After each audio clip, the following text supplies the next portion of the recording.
मृत्यु के बाद आत्मा का सफ़र कैसा होता है? बस ये 5 ही होते हैं अंतिम यात्रा में जो शव के साथ जाते हैं। कहा जाता है कि व्यक्ति खाली हाथ आया है और खाली हाथ ही जाएगा, लेकिन ग्रंथों के अनुसार व्यक्ति की मृत्यु के बाद भी 5 चीज़ें उसके साथ अगले जन्म तक जाती है। तो आइए जानते हैं मरने के बाद क्या साथ ले जाता है व्यक्ति।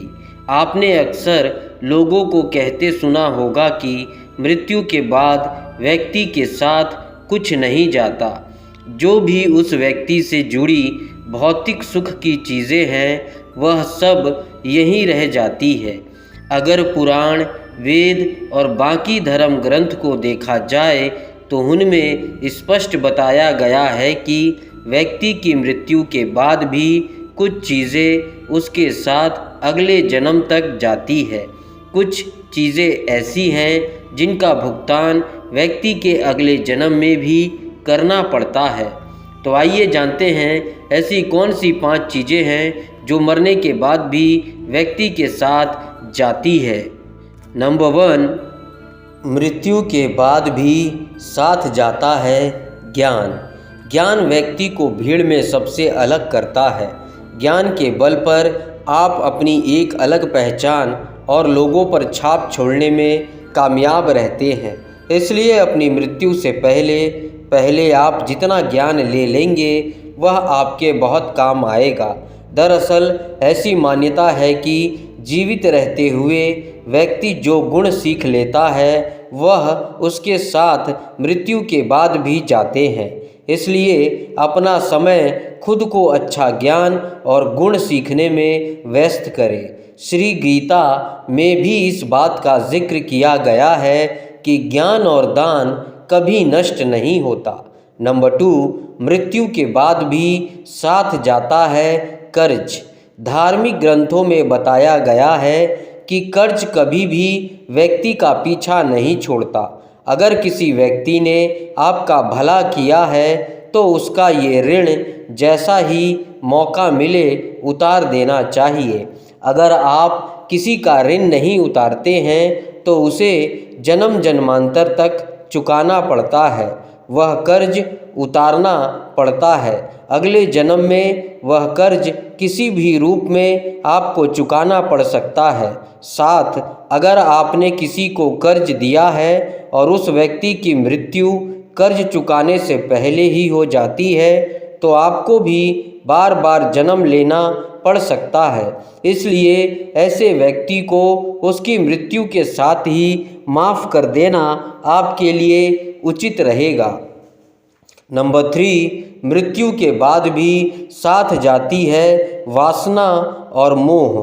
ग्रंथों के अनुसार अगर किसी चीज़ को पाने की चाहत रखते हैं और वह चीज़ व्यक्ति को ना मिले तो मृत्यु के बाद भी उस चीज़ की वासना उसका पीछा नहीं छोड़ती। सांसारिक सुखों की चाहत रखना वासना ही है। वासना को लेकर विष्णु पुराण में एक कथा भी मौजूद है।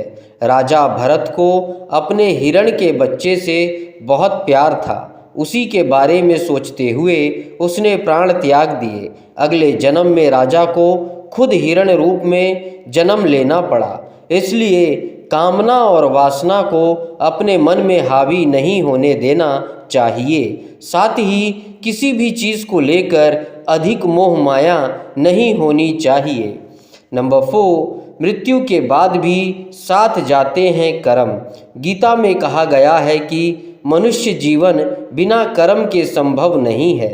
हर पल मनुष्य अच्छे या बुरे कर्म करता है। मृत्यु समीप आने पर व्यक्ति के कर्मों द्वारा ही तय होता है कि उसे परलोक में सुख मिलेगा या दुख।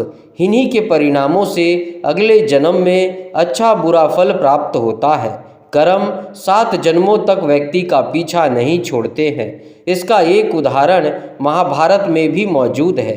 बाणों की सैया पर लेटे हुए भीष्म को भगवान कृष्ण ने जब भीष्म से पूछा कि मुझे ऐसी मृत्यु क्यों मिली, भगवान कृष्ण से जब भीष्म पितामह ने पूछा था कि मुझे ऐसी मृत्यु क्यों मिली, तो भगवान कृष्ण ने उन्हें 7 जन्म पहले की घटना याद दिलाई। 7 जन्म पहले भीष्म ने एक अधमरे सांप को उठाकर नागफनी के कांटों पर फेंक दिया था।